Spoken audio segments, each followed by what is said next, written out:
Hey friends, we are here at Fincon, a conference where money and media meet. We're here in Washington, D.C. with podcasters, YouTubers, bloggers, financial planners, all people that have a presence online in the personal finance space. I'm Stephanie from SixFiguresUnder.com, where I make our family's personal finances public. I share frugal inspiration and financial motivation to help your family get out of debt and reach your financial goals. I'm here with my husband, Mike, and we wanted to share with you some of the overarching personal finance wisdom that we've heard this week to help you on your own journey to reach your financial goals. So we just have a couple of things here. The first one is this. To make a real personal finance change in your life, you have to start with why. It's really hard to do something difficult without a good reason, right? So if you're looking at your finances and you say, this isn't where I want to be right now, I'm not comfortable, I don't feel peace, I'm always worried about things, I can't do the things I want to do, that's all just kind of general discontent. But if you take a minute and you say, if I didn't have to feel any of those things, if I wasn't worried about any of those things, if I didn't have any money worries, imagine with me for just a minute, I didn't have to worry about money, what would I do? And it might be that as you do that, you think, I would just not work overtime anymore. I would come home at the end of my normal shift and just be there. And it might be that you say, I would spend lots of time traveling. I love traveling, I just can't do it. I can't take the time off and I can't afford it. It might be that you would say, what I want to do is retire comfortably. Or I want to be able to spend more time with the family or take care of somebody who needs some taking care of. Whatever that thing is, whatever the thing you would do when you don't have to worry about money is, that's your why, because that's what you're trying to get to. If money weren't an obstacle, that's what you do. So the job is to make money not an obstacle. If you can figure out what your why is, that will keep you going, doing the hard things you need to do during the time period you have to do them in to get there. Well, for an example, Stephanie and I, several years ago, said we looked at our student loan debt. I went to law school and it was expensive. And it was, you look at the number, at the time it was over $130,000 of debt, and we said, this is crushing. This makes our life feel terrible. Just knowing that it was there was like, once we knew the exact number of how much it was, oh my goodness, it was way more than I expected, and it was just soul crushing.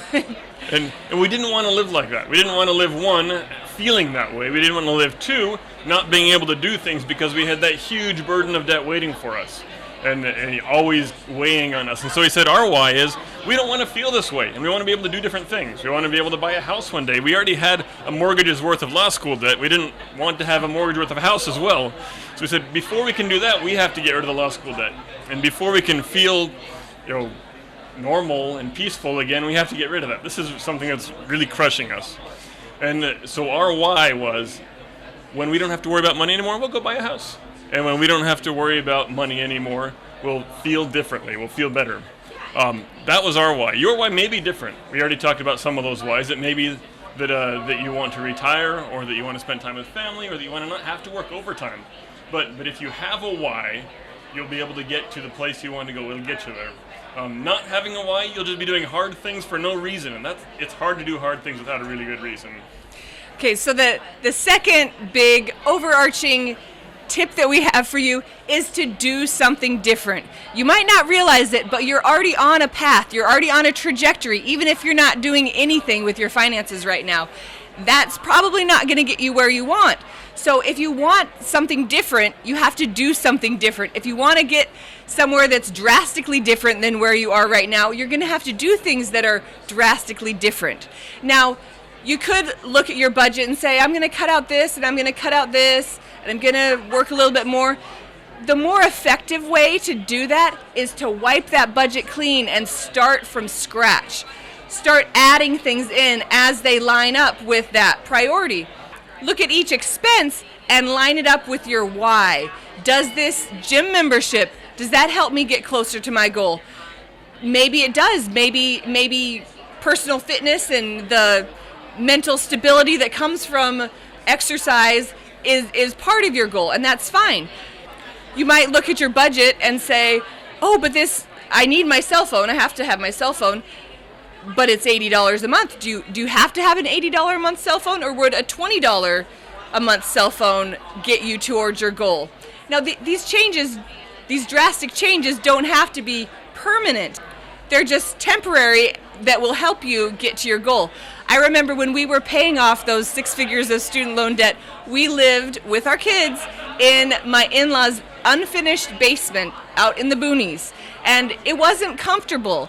But every time I felt uncomfortable or felt like, oh, I can't wait to get out of this situation, it made me reflect on our goal and decide, is that worth it?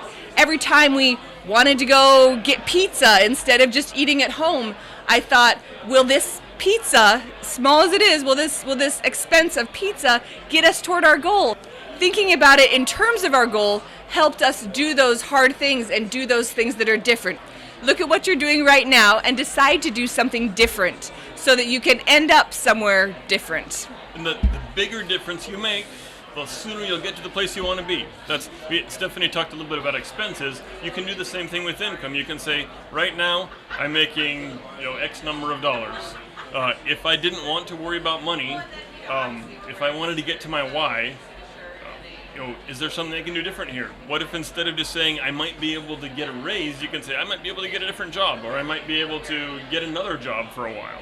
So both cutting expenses and increasing income, both of those are important parts of looking at your current situation and doing something dramatically different. If you don't make a dramatic difference in what you're doing, it's really impossible to get to a dramatically different place. So speaking of dramatic differences, the 3 biggest things that you can make a change in are your housing, your cars, and your food. Those expenses are probably your top expenses. And they happen every month. Yeah.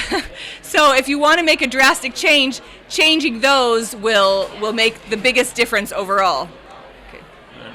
So the third thing, you'll notice that we haven't really said anything about this is what you do and don't do, this is where you cut and don't cut, this is a particular tool. The third thing is the reason. It's because personal finance is personal. There's no way for us to say exactly what works for you. We have a different why than you have. We have different situations as far as how much we can make and how much we have to spend than you have. We get together at Fincon with a couple of thousand personal finance experts, and we can't among ourselves figure out what's good advice for people. We can't come to consensus because some people are all about one aspect of personal finance, and some are all about another, and in the end it doesn't matter because you're the one that has to deal with the consequences of your personal finance decisions. They can make your life great or make your life hard, and it's up to you. So when you're looking at your personal finance decisions, don't look at what your neighbors are doing. Don't look at what your parents are doing. Don't look at what people online are doing. But for you, none of that matters. It might be a good way to get ideas, but it doesn't matter in your decision making. You don't have to do the same thing other people are doing. So keep your personal finances personal. Make those your decisions. But when we say keep your personal finances personal, that doesn't mean to keep them secret or not to openly talk about them. Sometimes people confuse the personal and personal finance with private or something like that. But that's not the only thing that personal means. Personal means it belongs to you. Those decisions belong to you. Those consequences belong to you. But that doesn't mean you can't talk about it and share. In fact, that's encouraged. Keeping finances taboo is only hurting you. Share with the people around you what you're doing, what your goals are. Find people who are like-minded and will encourage you. Let people share with you as well. Be humble about it. That's been wonderful for us to see what other people are doing, saying, "Oh, we could do that." Yeah, and as we've shared our whole journey of getting out of debt and now paying off our house, we've shared that online with the world, and we've had so many people come to us saying, "Thank you. I've never seen someone do a budget. My parents didn't talk about money, and I didn't know this was how to do it." Lots of encouraging things that just helped reaffirm to us that it's not bad to talk about personal finances. It's good. It helps motivate us, helps encourage us, helps us realize that other people are in the same situation. We can inspire each other. We can encourage each other. By keep your finances personal, I mean, you need to own those decisions. You need to make them yours, not what someone else tells you should do with your money, what you want to do with your money that's according to your priorities and your goals. Those are yours.